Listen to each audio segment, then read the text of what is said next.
Title 42 expires at midnight, but an onslaught of migrants are already at the border. Border Patrol agents telling Fox News they apprehended more than 10,000 people Wednesday alone. Caroline Shively has this story. Large groups of migrants are already arriving at the southern border. As you can see behind us at Gate 40 in El Paso, families are now getting into Border Patrol vehicles looking for asylum.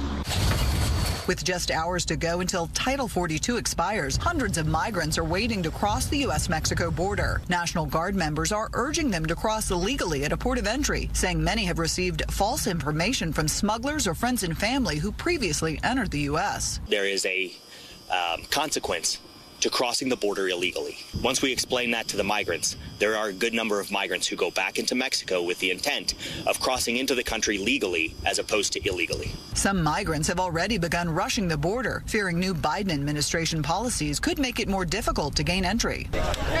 On Wednesday, people waded into the Rio Grande, carrying plastic bags filled with clothes. Many say it's worth the risk.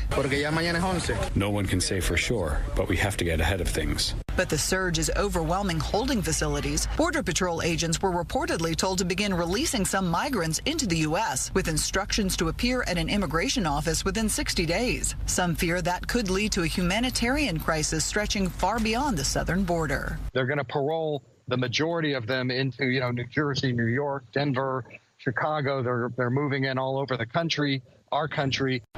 The Mexican government has released a statement on U.S. border policy calling it abusive, but it says it will continue to follow that policy.